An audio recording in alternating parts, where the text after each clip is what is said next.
Shandani, what are we doing? What are we talking about? No. I'm just kidding. I'm just checking. Are we talking about DATs? I think we're supposed to be talking about DNA in general, Okay. so that everybody here doesn't think we're an events company. Because every time I talk to somebody, people go, "Oh, you guys are not just an events company?" DNA house. All right, Scott, you're up. That's a great point. Yeah. So you want to start off, Scott, giving a little bit of history about DNA and where we came from? That's a great idea. Thank you, Chris. Sure, Scott. So guys, for those of Hold on you... one second. There's way too much overacting going on right now. Go ahead. For those of you who don't know the history of DNA, we started as a fund. We were an early stage crypto fund started by two friends who we loved Bitcoin, and we really wanted to create an ecosystem around Bitcoin. We fast forward into 2017, 2018. We decided to make a business out of it. We tried going public originally with an idea, and then 2018 happened. How many of you were here in this industry in 2018? Oh, that's a lot. Pretty much the whole room. So you remember... You want people like me coming in, going forward. You remember 2018. It was an interesting year, to be sure. And so little by little, we kind of grew up and we created an entire business around early stage investing. Fast forward to 2024, we decided to take DNA public for real this time. We brought our good friend Chris Miglino to help us relaunch DNA, and then through a series of interesting circumstances, we were talking to our bankers that were engaged to take DNA public, and he came to me and he said, "You know, I've got this friend. He's in my office. He's been retired for several years. He's the former CEO of Cantor Fitzgerald." For those of you who don't know Cantor Fitzgerald, it's a pretty famous investment bank. They've been around for many years, billions and billions of dollars, and Sean Matthews grew the company from 2,000 or 3,000 employees up to over 10,000 during the 10 years that he was CEO. So, my banker was like, "Would you like to talk to him?" I'm like, "As a matter of fact, I would." The timing is great to take DNA from an early stage crypto fund into basically an investment bank for crypto. So please meet Sean Matthews, guys. Hello all. Look, it's an amazing time in the space. We're actually coming after Galaxy. We're going to point at them. We're going to be number one in the space in financial services. The ability to build on a platform, right? That's the key thing here. You've got the DNA platform that's been around for a long time. It's been very merchant banking-like. We're now going to take that to the next level, make it a full-scale financial services firm, really be part of the ecosystem that I believe is kind of 1960s, 70s Wall Street mentality right now. It's all equity-based. It's really kind of spot trading thought process that's evolving right now and evolving pretty aggressively. The DATs were really about creating twofold things. One, it's allowing more people to invest in the space, but also creating liquidity. It's a liquidity arb and a financial engineering arb. So that is really interesting as well. credit rules the world. I said this at 1:30, I'll say it again, right? If you look at the liquidity characteristics of the space, it's really equity-based. It has to change, right? That's going to be a big component of how we drive the next layer of the business model. And the business model is really kind of taking an old school, traditional financial services firm, put it into the crypto ecosystem, and grow it aggressively. I mean, I've done it once. I'm going to do it again. I think it's fun, exciting, great partners. The ability to actually build on a franchise that has real long-term standing in the space. These guys know everyone, and that's important, right? This is a relationship business. Will always be a relationship business over time. So I'm excited about the opportunity. I certainly think that the next 10 years are going to be amazing in this space. We're still at the kind of the ecosystem's as big as NVIDIA right now, right? If you think about it, they're relatively, it's still small, right? Yet now you guys have all been here for a long time, so it's grown massively during that time frame, but it's still relatively small. So the next layer is going to get guys like me to come into this space, right? And that means traditional finance guys. That means, investor class that's actually thinking about putting money to work in the space. And everyone is trying to think about it right now, but it's still going to take some time, right? So we want to have a leading position in the space. We are going to grow this aggressively. We're going to be smart about it. And like I said, we will be the biggest financial services firm in this space by the time it's over. Yeah. So with that in mind, let's introduce Chris Miglino, the president of DNA, the co-founder, along with Brock and I. Chris, tell us all about yourself. So I've been an entrepreneur since a kid, when I was mowing lawns in my neighborhood for $3.50, which seemed like a lot of money back then. And just been starting businesses all along. I've taken 3 different companies public. The last company that I took public was all focused around helping other public companies with their ecosystem and what they were doing. So we built the largest database of retail investors in the U.S. capital markets. So we have a database of like 10 million retail investors that are invested into different public companies. Not people that file anything, but unique individuals that maybe own 10 shares, 20 shares, 100 shares, 1,000 shares, 500,000 shares in a company. And Scott was an investor in this company along the way with us. And so we had a lot of background in helping put together public companies and creating public companies, and knew the road we needed to go down in order to get DNA ready to go public. And so we started down that road around a little bit over a year ago from now, and we've gotten to where we are today. In that process, the whole capital markets inside of crypto completely changed, right? Like when we first got here, everybody was coming for money to TGE, and now everybody wants $1 billion DAT. So, and the opportunity for $1 billion DAT is there, or we're taking the knowledge that we have around traditional finance and the traditional capital markets, and we're bringing in the relationships that we have with all of you guys and being really authentically connected with the community. We're not just a financial engineer that's like, oh, we're an investment bank that sees that there's this like hot trade to happen inside the crypto market, so we're going to go raise $500 million here and see what happens, make a commission, and then we're also off to raising money for a biotech company 5 minutes later.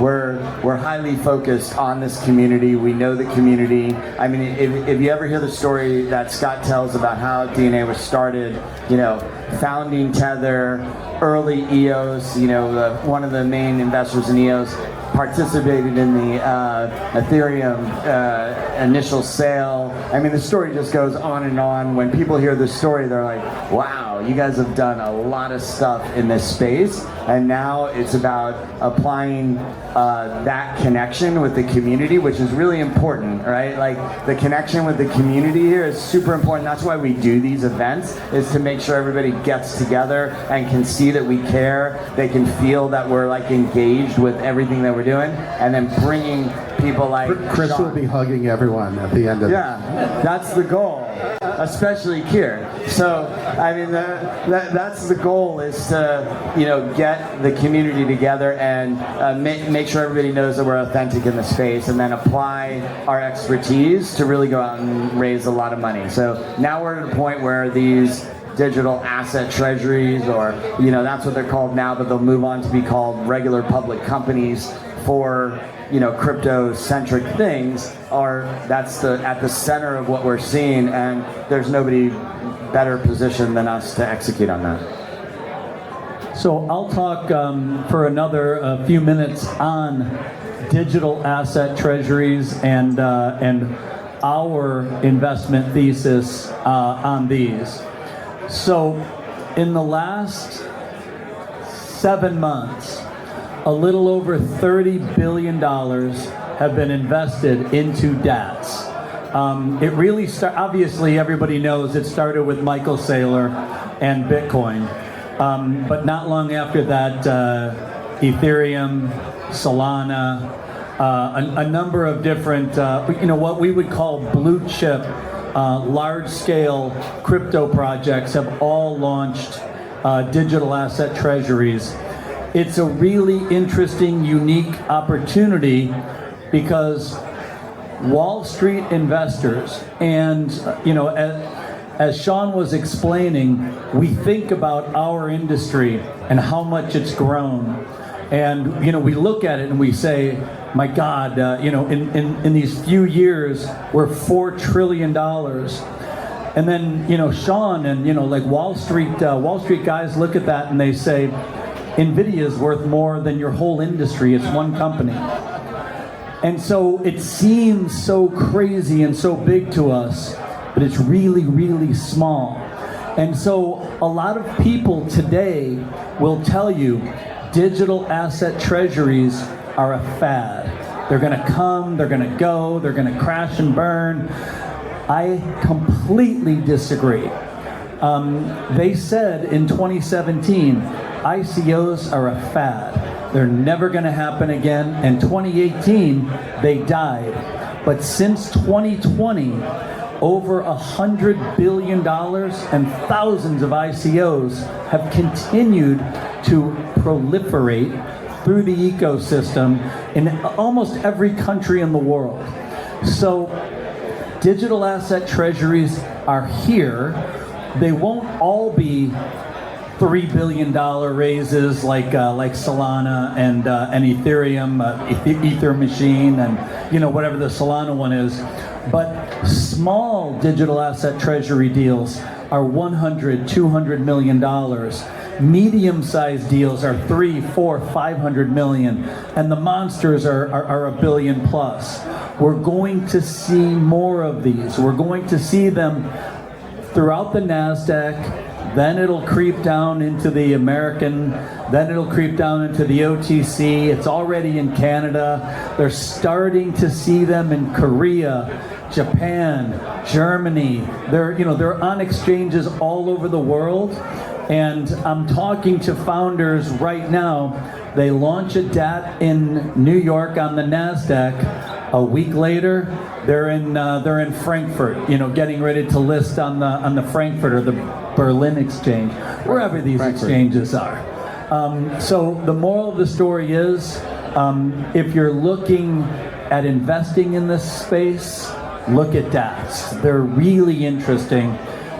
If you're looking at founding things, grow your business, make it big, make it successful, and then you can launch your token, take your token, and turn it into a DAT later, like what a lot of companies are doing now. Yeah, look, and DATs are it's financial engineering in some ways, because you can get margin on stock. You can't get leverage. It's harder to get leverage on certain assets. but certainly in the marketplace, you can get margin on equity capital that is public. So I think those kind of thoughts will keep permeating, and they'll keep growing, right? And that's the key to this. It's how do we grow?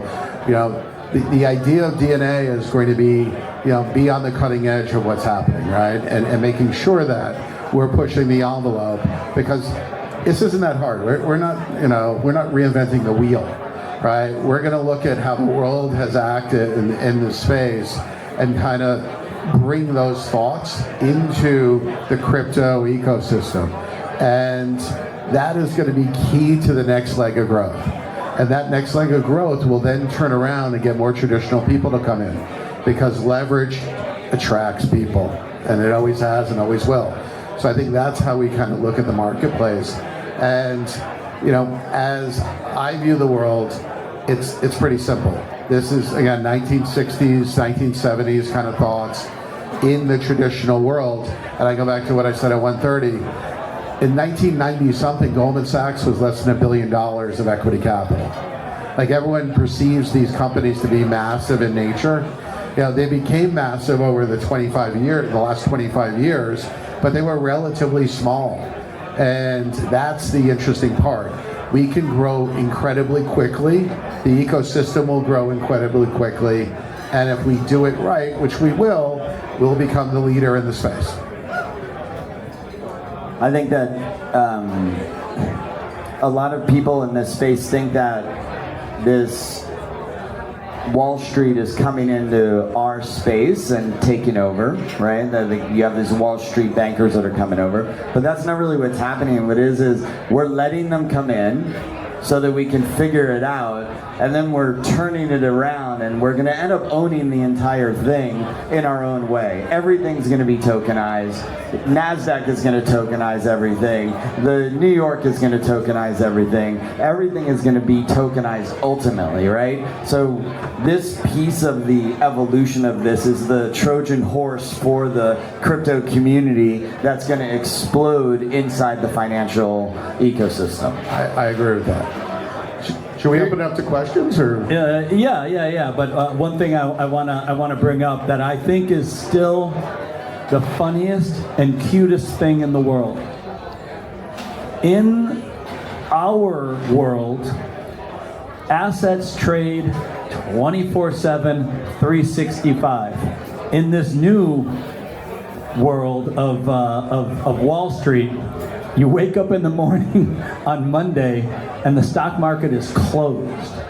And at sometime around 4 o'clock in the afternoon, honest to God, I don't know when, it recloses again until the next day. It's cute. I think it's a cute way to trade, but it's going the way of the dodo bird. It's going to be over. There will be 24/7 worldwide trading of stocks and bonds and crypto and tokens, and all of these different things are coming, and we're leading that. Agreed. Should we open up? Any questions? Sure. Thank you. Firstly, I appreciate such an amazing discussion, and I've recorded it here for the future. Thank you, guys. Chris, you mentioned that everything is going to be tokenized. Could you please elaborate this point? Well, NASDAQ already announced that they're starting to tokenize their all of the stocks on NASDAQ. That's coming out soon. That will trade 24 hours a day. So it's not going to be so cute anymore. So you're going to have to stay up until 2 o'clock in the morning when your trade is down. You don't get to actually go to sleep at all. But I think everybody else is going to, and it's going to be global access. Every one of these securities is going to be tokenized. And the challenge that tokenized assets have right now is there's no liquidity anywhere on any of these exchanges that try to do them, so you can't trade them. But NASDAQ has liquidity. So if NASDAQ is open 24 hours a day, liquidity is there 24 hours a day. And that's That's inevitably coming. It's happening right now. And look at Kraken. Kraken is listing tokenized securities, right? And they bought NinjaTrader, right? One of the biggest stock trading platforms out there to integrate into their platform. They're mixing stock traders with crypto traders, putting it all together. It's all converging right now.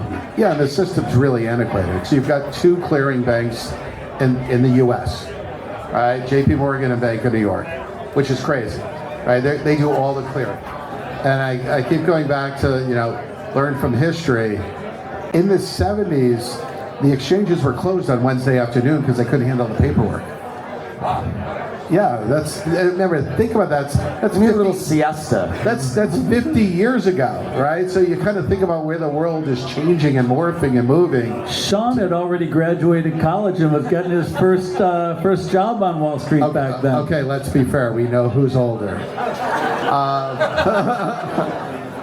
But tokenization has to happen, right? It's the new rail. It's got to happen. It's going to be pretty amazing, and it really is kind of morphing that technology base into the crypto world and morphing everything together, right? We're there, right? So the next couple of years, you're going to see massive changes in how things get settled, how people, have their ownership. I mean, why do mortgages, go through 70 layers of paperwork? Right? It makes no sense, right? Even just simple thoughts like that. So the world is definitely changing. Oh, you're back again. No more. Hang on. Does anybody else have a question? I'm still gonna ask you. Oh, sorry. Thank you. So, this is a question, for any of you guys. So you have, Scott, you've mentioned that there will be, different tiers of, DAT where we can do, with different, digital assets. So right now we're seeing, massive trends, majorly in layer one infrastructures. And where do you see the opportunities for more of a startup or any of the crypto builders right now? We might be launching more of alternative tokens. Do you see any specific sectors that you see having a good opportunity of getting the AT as well? Great question. So for early stage, we started investing in layer ones with Ethereum. And then we didn't really believe in Ethereum because we kind of were Bitcoin maximalists. So we started investing into other layer ones, trying to find the one that was going to beat Ethereum. It's a hard road. But I think less layer ones, more DEXs, quality projects that bring real world assets. These are the type of things that we're looking at from early stage that we see that have an opportunity to scale from early stage to funding to tokenization at some point to a DAT. So that's that's how we look at early stage investing still. Hey guys, so with the DNA Deal Desk, we've seen the advent of launch pads taking over again. Now we have Legion, we have Cato with their leaderboard.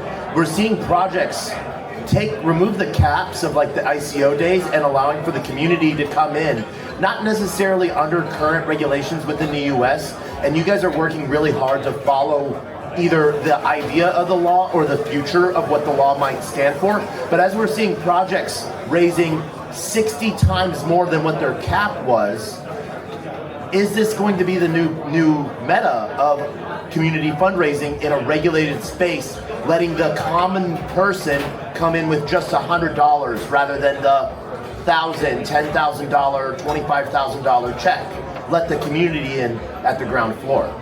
What do you think, Chris? That's a you. Yeah. So we built the DNA Deal Desk just for that reason. And the idea was that everybody would be able to invest. And then they threw an American flag in our face. And they were like, you can't do that. You need to put all these rules on here. And you need to do all this stuff. And it's such a bummer and such a damper, right? You're like, well, can't we just do it over like everybody else is doing it illegally over here and just take all the money that we possibly can?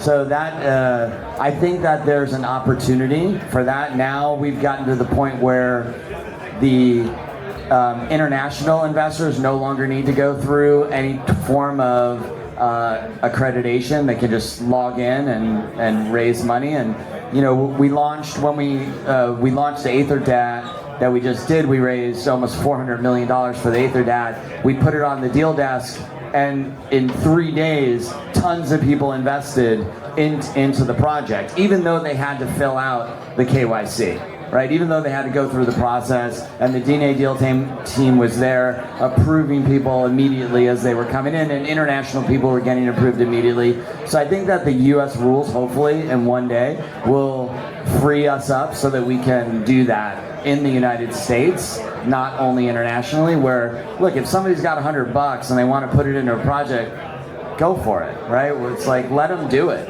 It's not like we're forcing them to invest. You know, somebody could lose $1,000, $2,000, $20,000. If you have the money, you should be able to invest it, is my opinion. Hopefully we get there on the rules someday. But, you know, Sean is going to tell a story about compliance and rules and stuff like that. So you have to contend with these things. It's not a fun story. No, the SEC is clearly moving in the right direction. I mean, the deregulation in the space is on. The Trump administration is clearly pushing for it. And there's no reason to see it changing. And one of the nice things is, once you actually establish something, it's very hard to go against the rules. You just build on the deregulation process that's in play. Thank you, everybody. We appreciate all of you for being here. If you missed out on the Goldman Sachs IPO or the Google IPO, the DNA one is coming soon. See all of you. Thank you. Thank you, everybody.